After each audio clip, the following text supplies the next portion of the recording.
Hey guys, welcome back to Beaneater Buzz. My name is Jordan Hunt. Back here with my friend Colleen McGuire as always. Colleen, Hello, how's it going? everyone. Yeah, how you It's been? it's it's going good. It's been fun to watch some spring training unfold. It's Watch refreshing. the things to look out for. Yep, definitely. We got Matt Olson tearing it up. Yeah, We that's fun got to watch. Sophomore Cunha's season for tearing it him is up. going to be awesome. Yep, we Sophomore got season in Atlanta. our Yeah, pitchers look Cunha's good. I gone mean, off. the pitchers that we're gonna be, you know, Yeah, on the Anderson looked roster better look good. today. Some of them don't look so good, but Anderson they did won't be look on the better roster. today, Anderson so did that's a little look confusing. yeah. It is Dude, March 5th because this won't go up on this. yes, yeah, So that's people true. are Yeah. like, what game is that? Yeah, people are like, The game we he might get lost. lit up in like 3 days, and they're like, Yeah. Anderson doesn't look good, dude. What are you talking about? Yeah, but I mean, he looked a lot better today, and Colby Allard has looked pretty good. Look deep against the Mets, yeah. Yeah, so that's definitely not somebody I had in mind for the fifth starter job, but hell, if he comes in and earns it, he earns it. So we'll see. Yeah, they're all going to make starts at this point. Not that Yeah. this is the Oh yeah, dude. Like we're gonna pitcher need pod, spot but starts yeah, all the time. they're all gonna make I mean, starts. yeah. Yeah. So it'll be fun. All right, so we're back with the player profile projections or whatever you want to call them for the 2023 season. We're going to be covering catchers this episode. The Braves have probably the best catching duo in baseball. Two top 10 catchers. Sure. Yeah, yep. One of. I mean, it's either us or the Blue Jays. The Blue Jays have a pretty nice little catching tandem themselves with Danny Jansen, Alejandro Kirk. Pretty good team up there too. So, yep. But of course, as everybody knows, big news this offseason for the Braves, or the biggest news for the Braves this offseason, was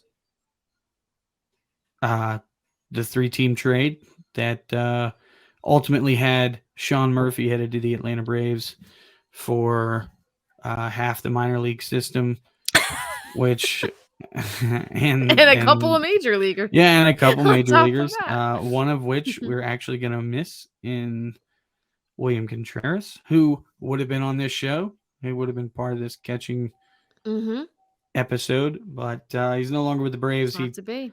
Hey, you know what? I'll take what we got from him last year. Got to give talent to get talent.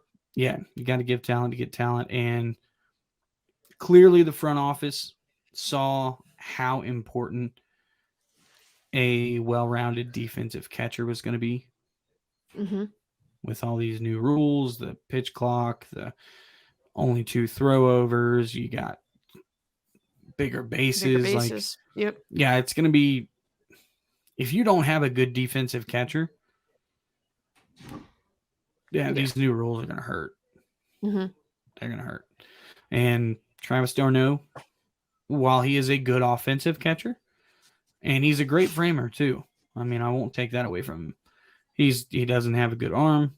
Right. He's not the type that's going to do those, pickbacks that Matt Chapman's so good at over at first. So get a little bit better there for sure defensively, especially with Contreras leaving, because Contreras, great offensive player. Defense not a good defense. No, it wasn't. Definitely wasn't. His future was probably as a DH, but no one really wanted to admit that. He was he's our catcher of the future. A lot of people realized that, but I will say, to give him a little bit of credit, when he came up in early 2021, he looked horrendous behind the plate. Yeah, I do remember 2021. Pretty awful. Yeah. And then 2022, I mean, he looked a lot better, but he wasn't good. He looked like a serviceable catcher. I'll say that. But he doesn't compare to a Sean Murphy. That's just 2 completely different universes. So we can kind of go over Travis d'Arnaud first. I think we all love d'Arnaud. Like even if d'Arnaud barely plays or he just DHs a lot, like I think he's got a special place for all of us. I mean, he helped bring a World Series here. I mean, he definitely shored up the catching position for the Braves the last 3 years now. And I mean, just a solid like, what was it? 2 years, $16 million we signed him to ahead of the 2020 season, right? And he was so good. And it was just like, what a freaking steal that we got this guy for $8 million. And then I don't know if he had the option or they extended him or exactly what that was. But well, in 2022, they ended up we kept him. basically giving him the same deal again. Yeah. Okay. 2 for 16. Right. And then there's a 3rd-year option on this one. Okay. So it could end up being 5 years and $40 million. Which would, if that ends up being what we get, if we do end up keeping him around next season as well, man, how bad does that make the James McCann deal look? Like, holy shit. Oof! Especially with the fact that Travis d'Arnaud was not good with the Mets. No, right. And like, James McCann was pretty good when the Mets signed him. He had been really good. Like, I thought it was a solid sign. Me too. I was like, you can't get JT Realmuto. This is the next best thing. Yeah. And he just... I'm like, oh, maybe it was the Central that had something to do with that. But yeah, I mean, Travis has been terrific. He's a great leader on the team. He's been, great behind the plate. And in 2021, he caught every single inning of the postseason. The pitchers love him. You're on mute, Jordan. The pitchers love him, like Max and Morton. I think especially when you look at it for this year in terms of how they're going to split it up, I wouldn't be surprised if when Max pitches, it's to Travis. Maybe even when Charlie pitches. And then the others are with Murphy. That's kind of what I'm thinking is how it's going to work out. Yeah. Obviously, from time to time, depending how they work together, maybe, Murphy will occasionally catch one of them. But that seems like that'll be how it's splits up. I think that Max prefers throwing to Travis. Like, I agree. You can tell when they're out there, like, those two guys are really tight. Like, and if the Braves have any hope of keeping Max, I think that if we end up signing Max, there's basically going to be a handshake deal with a handshake deal with Alex Anthopoulos that, hey, like, you're going to keep d'Arnaud here every year. Like, like I want him to be my catcher until he wants to retire. He needs to be here so he can catch me because. And if he does leave, I honestly wouldn't be shocked to see d'Arnaud sign wherever he's at. I mean, like I don't want to think about it. I don't want to get into it, especially because of the place it might be, which would probably be LA. Like, yeah, I don't know. And it's not. Look, I personally think there's a good chance, so we'll see where that goes, but. Yeah, I mean, we've got d'Arnaud for another 2 years. I mean, basically, we've got him right now for the 2 for 16 because we've got $8 million this year and an $8 million option next year. Right, which, it's a club option. They're going to, unless he for some reason has but also... They'd be crazy not to do that. It's also like just him, like I was saying, leader in the clubhouse. Yeah. Freed loves pitching to him. Like, that's the kind of stuff that, and $8 million, it's kind of like, you take that. It's not like he's making $25 million. You're like, do we exercise this option? $8 million is pretty much a lock that he'll be here next year. Yeah, I mean, you get a solid offensive catcher. I mean, last year he hit what? 18 homers? Was it 18? Yeah, 18 homers, 60 RBIs. It's a good year. 107 games, 18 homers, 120 weighted runs created plus a 3.9 WAR. I mean. Hard to get. Yeah, he had 25 doubles. Yeah, 25 doubles. He had a triple. Did you know he had a triple last year? I don't remember, but I don't remember it either. Sure but I wrote it down because I was like, Travis d'Arnaud had a triple. Like that's good stuff. Like who fucked up? Yeah, like who was playing outfield for the other team? Yeah, it's pretty rough. I need to go and find that because I don't remember when he hit the triple. I'll have to go on Savant later and see if I can find it. Yeah, and he's like I said, he's a good framer. defensive runs saved. Like, I think it's weird that they even have that stat for catchers. But he had 6 defensive runs saved last year. Yeah, defensively, he had a good year. Like, he was one of the top catchers. He did outperform his expected WOBA by like 30 points, though. 29 points. So that's whatever. Even if, he gives us, because he had a 120 weighted runs created plus. If we get a 110 weighted runs created plus out of him. Yeah. And he's like our backup catcher / DH. Like, right. For $8 million, the Braves can't complain about that. There's nothing to complain about that. So, yep. I love d'Arnaud. I'm glad he's still here. I hope he's here for years to come. Zips projects him 266, 322, 451 next year. 336 WOBA, 114 weighted runs created plus. 2.8 F4, 13 homers. I'll take that for a guy who's not playing every day. Yeah, I mean, he's not going to play every day. Yeah, he's going to have to split 94 DH. games. Zip says 94 games. Yeah. Is that what it says? Okay. How many at-bats does it 366. 366. Yeah, so that makes sense. 13 homers and 366 at-bats. That's about right where his home run per 9 or whatever has been. So, or excuse me, home runs per at-bat, not that.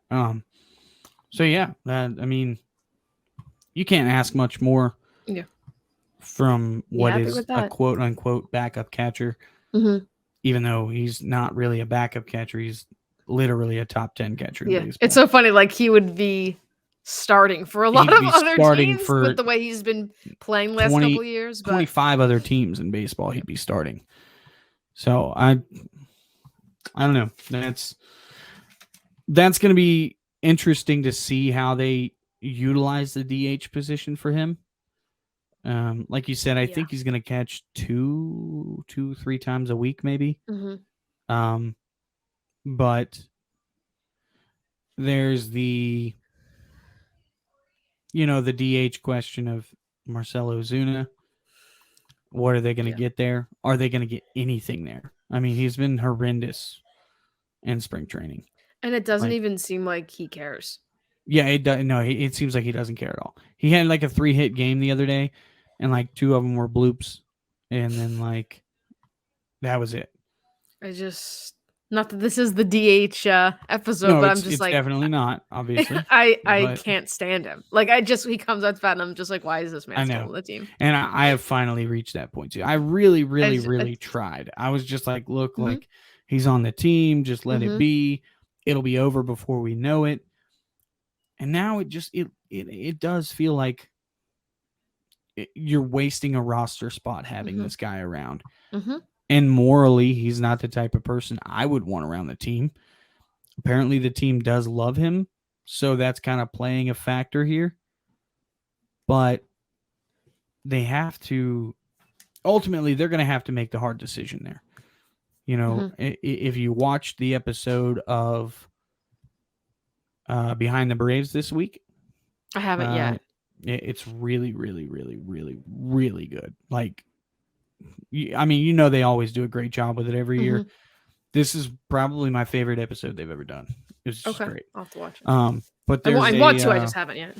Yeah, I feel like I just had a chance while I was at work and got a chance to watch it live, so I watched it live. But there's a part at the beginning where Snit is giving a speech to the team, and like he even says, clear as day, like, we're taking the best 26. So I don't know how you can make that justification, especially if you've got guys like Eli White, Sam Hilliard, Kevin Pillar, like just banging out. We're trying hard and want to be there. It's like, they want to be on the team. And especially there was the quote from Snit earlier this week, which obviously they're going to say this, but like, oh, he's on the team. They're not going to be like, oh no, we're actually not taking him. It's like, they're obviously going to pretend that he's on the team, but we'll see what happens if he continues to be shit in spring. And he is. I mean, come on, how many chances does this guy get? At some point, you just eat the money and let's go. Eat the money, let's go. Can we do a GoFundMe? Yeah. Can we just all put in some money? Get this guy out. We ate more money, or either more money or like fairly comparable money with Dan Ugla. So like we had over a year left of his contract. When we let him go. Losses? It's just you're either paying him to be somewhere else or paying him to like not produce on this team. It's like either way he's hurting the team, like regardless of what's different if he was producing. For those who might think we're just going on a tangent, like no, this directly correlates with what's going to happen with the catching situation. Right. Like, and how much DH time they as of right now, what we've been told by the front office, by Brian Snitker, is that whoever's not catching on a daily basis is going to slot in at DH. Mm-hmm. Right, for the most part. I just don't know where you find at bats for that. Which is like, okay, so Ozuna, does that mean he's in left field? It better not fucking mean like that. That's what I'm saying. Like, so what is he just going to be on the team for the occasional bench at bat? Like, and now Snit did say that solidify itself at some point. Snit did say that. He said he will be on the team, but how much playing time he gets depends on him. Did you see that? What the hell was that? I don't know. I thought I felt something past me, and then I saw it, and I'm like, "What was that? A buzz? I don't know. Thread? I don't know. It looked like an orb to me. It was my grandma. Oh shit! All right. Anyways, so moving on to Sean Murphy. Mm-hmm. Sean Murphy. You're on mute, Jordan. Jordan has gone on mute. There we go. All right. Okay. My cable. I'm sorry, guys. Sean Murphy, if there's something you want in a catcher, he provides it. He's I've seen him called JT Realmuto light, which kind of makes sense. He's not as elite as JT Realmuto. I mean, he's definitely not going to steal 20 bases, which is just bonkers. Like JT Realmuto is just something. He's an alien. He's like he's on another planet. He's so good, but unexplainable. But if there were any other world that we lived in, and JT Realmuto didn't exist, he would be a solid 1 or 2, like best catcher in baseball. Like Adley Rutschman is probably got another fucking alien type guy. But Murphy, like he's got a great arm. He throws out a bunch of would-be base stealers. He hits for, power. He hits for average, like maybe not as high of an average as other guys, but he provides you an offensive weapon. Yeah. Right. And just good on both sides of the ball, except for were you watching that game today that he made? Yeah, it was pretty rough today. He made I was like, it's not really been a good day because but to be fair, that's like the first time we've seen him try to make a throw. So that was obviously the ball slipped because that one was like he clearly and he must have just the ball just and the other one was like I don't think close.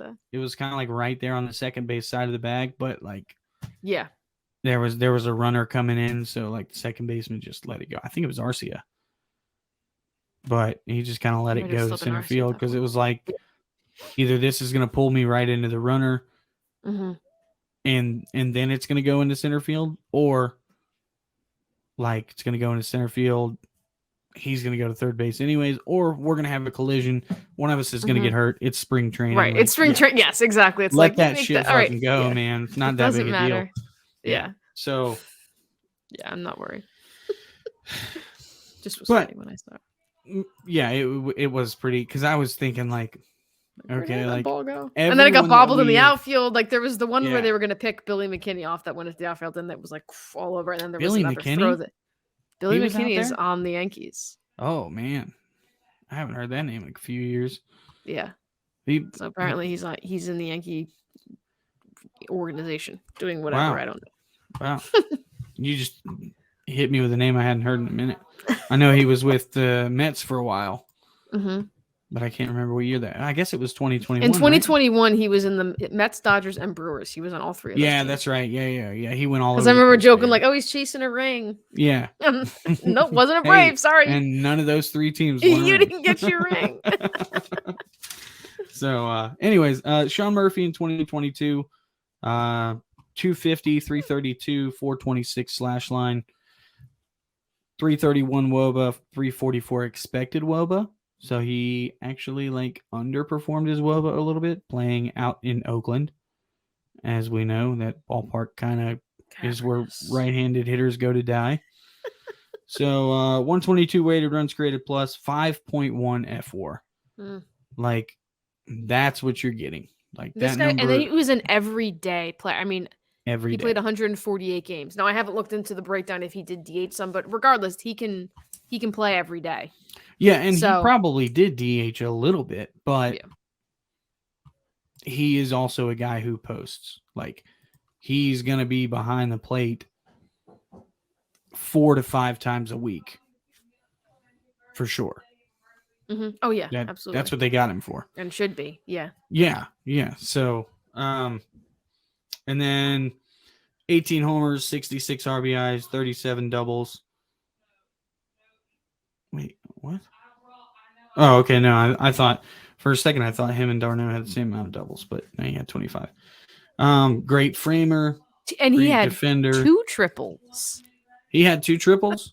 That's another weird because he's not exactly fast. Granted, either, probably we're talking about Oakland. If it gets somewhere in that deep in the corner there in Oakland, it might keep running and never stop. Yeah.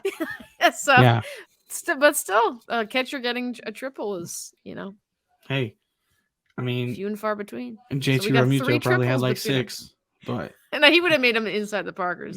Well, he did have an inside the Parker against us. Let's not start that debate again, please. Anyways, second best pop time in the majors, 1.89 seconds to second base. And I thought I wrote down the first base. Is JT first or Of course he's first. Yeah. So he's got a quicker pop time than Adley Rutschman. I think he was. Or was this just the no? Actually, he wasn't the AL, so never mind. I think he was tied with somebody else. Okay. But I don't think it was Rutschman. So, yeah, I'm not sure about that. I'm thinking defensively, are there the other catchers who would be potentially Maldonado. That's he's true. A pretty great defensive catcher. He's a defensive catcher, yeah. I don't really know. I know Stallings is a pretty good defensive catcher, but I don't think last year was a particularly good year for him. Was McCann a good? I was going to say maybe McCann because he can't hit for shit, but he's pretty good defensively. He couldn't hit for shit, but yeah, he has always been. He originally was a backup catcher, so that would make sense. I just can't even think of other guys. That kind of feels that's a little bit embarrassing. For Unless me. It was no, I guess I was going to say Yadi Molina, but is he a quick pop time or just a good arm? I don't know how quick he is at this age. Definitely the arm was carrying him at this late stage, I'm sure. But I'm sure early in his career, his pop times would have been legendary, like Real Muto good. So I don't know. I'd have to double check on that, but Yachty just had that arm, dude. That's really the only tool Yachty ever had. Was a great arm and great game calling, and somehow he's going to make it in the Hall of Fame on the first ballot, a 35 career F4. So yeah, I can't stand him. Yeah, I fucking hate that guy so much. So I'm sorry, again. Nice I know he's beloved, but I just can't. If you're a Cardinals fan and you're on here, you're in the wrong place anyway. I'm sorry. Yeah. So 2023 Zips projections. 250, 336, 460, which is pretty crazy because he used 250, 332. They basically project him to have a little bit more power, which makes sense because I checked it before I got on here, and his spray chart shows 3 extra home runs at Truist Park versus what he did last year. Now, that may not just be the Coliseum versus Truist Park. Right. He might have hit them elsewhere. But I'm sure 1 or 2 of those were at the Coliseum. So, that adds to his value. Bobo 346, 121 rated runs created plus, 4.3 F, 420 homers, 73 RBIs, 26 doubles, and 13.8 defensive F4. So, I don't know what else you ask for. Yeah, so they have him for a little bit fewer games than 2022, which also could affect some of that stuff. But yeah, again, just like with Travis, I'm like, I'll take that. Absolutely. Here's the thing. If he only hits 250, you have people who are going to complain. Right. And but yeah, I'm not, but I don't 20 homers. I don't consider those people anymore. Batting average guys. But they're a different breed. Yeah, they really are. Yeah. They really are. They're the same people that are currently telling you why the pitch clock sucks and why baseball is ruined forever. Which, give it a month into the season and we'll forget about it. Once everyone's accustomed to it all, we'll be fine. Like, was there even a violation in today's game? I don't think so. I didn't see the games have been so quick. I mean, it's so quick. But today's game was still like 2 hours and 40. But look at that ninth inning when you have like an the score was 10-6. Yeah. But but that's going to be more few and far. Like if you have like a 2-1 game, sometimes those would go 3 hours, and you're just like, what? Hell, there's going to be a lot of 2.5 hours. Yeah, maybe. Like, and if they do, when you got both pitchers working quick, that's awesome. Like, sweet. It's Sunday afternoon. Yeah. Like, I just watched a baseball game in under 2 hours. I got other shit to do. Like, great, sweet. Make my weekend better on me. My time back. Yeah, reclaiming my time. Yeah. Yep. So, anyways, I had another point to make about. But I mean, I guess what I was gonna say. Okay, you say your thought first. Well, what I was gonna say is the great thing about this is, like you said, it shows that he's maybe gonna miss a few games or whatever. If Travis d'Arnaud or Sean Murphy miss a handful of games, 10, 15 games, guess what? We have another top 5 catcher to pick up the slack. Like, yeah, I mean, 135 seems low. Like, I would be surprised if he missed that's almost 30 games. I feel like he might play 145, 150 it does seem games. A little, seems like, because even if he's not catching, he'll probably DH a lot, especially if like his bat's playing the way we expect. So I think that's a little bit low. I would expect at least 140. I mean, last year he played 148. So that seems a little bit low to me. But some of the others have him around 141. Some of the other projections. I mean, and that's kind of where I think it'll be. Now, I personally believe he'll probably play 150 games. But he might. The question becomes how many of those will be him at DH. Right. Oh, yeah, so, I agree. Not all of them will be at catch. Yeah. I don't see them wanting to get his bat in the lineup very often. Right. Like, I mean, assuming he's hitting the way we're expecting him to hit, right? Like, obviously, if he's not, then it's like, okay, maybe just when he doesn't. But what other bat do we have? So obviously, and he's a catcher that you just gave a 6-year deal to. So you do definitely want to save him at times, and like just say, hey, just take the day off, because we want you to remain healthy. Dansby's we want you gone, to remain fresh. Freddie's gone.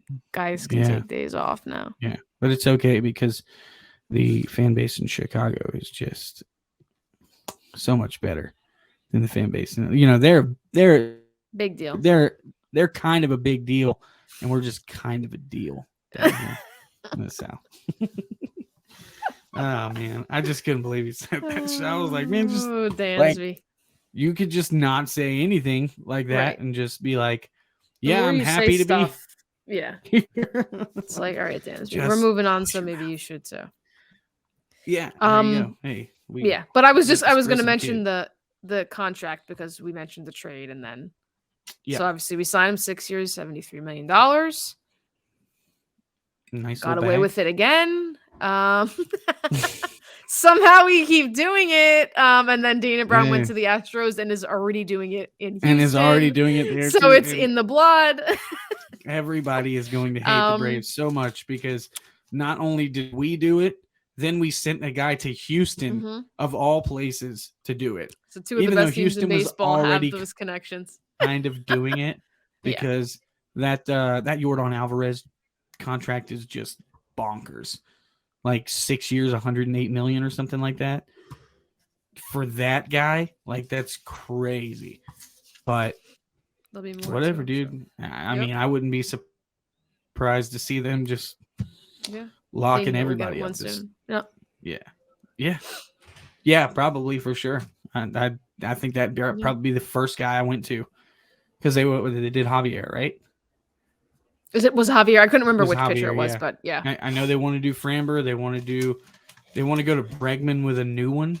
Bregman already has one. Bregman and Altuve. And the way Dana Brown said it was, I'm going to talk to those guys and make sure they understand how important it is for them to be Astros for their entire career. I was like, okay, Alex, we hear you, brother.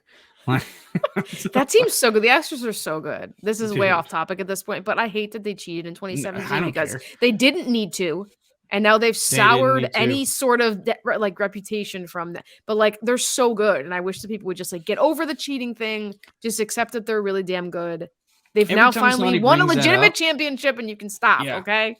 And every time somebody brings that up, I just think back to they came to Atlanta to play us in 2017, and that offense was so relentless. And just did not stop. It was unlike anything I've ever seen. It was although I guess we were kind of bad in 2017. Yeah, I followed and watched, great, but I feel like we weren't very good. That I probably was like, no, we weren't great, but I mean, they were just you just knew right then like this team is special, and that's on the road. And so that was the first year of that they got into like their however many years it's been in the ALCS, right? Was that the first year they got it? Okay, yeah. So it's just that was when that dynasty began. And they've been every year since. Just like that's insane. That's crazy. So. But anyway, so that pretty much covers catcher. It's going to be really exciting this year to watch Sean Murphy do things that we have not seen in Atlanta from a catcher in quite some time. Even when we had defensive-minded catchers like a Tyler Flowers, it was framing. Like he wasn't a great blocker. And it hasn't been though the well-rounded. We've not had that offensive, defensive type of. You know what I mean? We have really good like offensive catchers. We've had really good defensive catchers. We haven't had like the Real Muto types that are really just all around great catchers and players. Yeah, we haven't had that since at least Brian McCann. Yeah. And it definitely wasn't the 2019 Brian McCann we got either. So, I mean, he was pretty close to the way out, you know, like he wasn't the defensive wizard that Murphy is. So we've not seen this in Atlanta in a long time. And it's refreshing. I'm excited about it. Yeah, so I'm very excited. Among other things, all right, guys. That's one of the things I'm excited for. Yep. So, all right, guys. Well, we appreciate you guys coming out, checking out Beaneater Buzz again. And we will see you guys again soon. Thanks, everyone. Go Braves.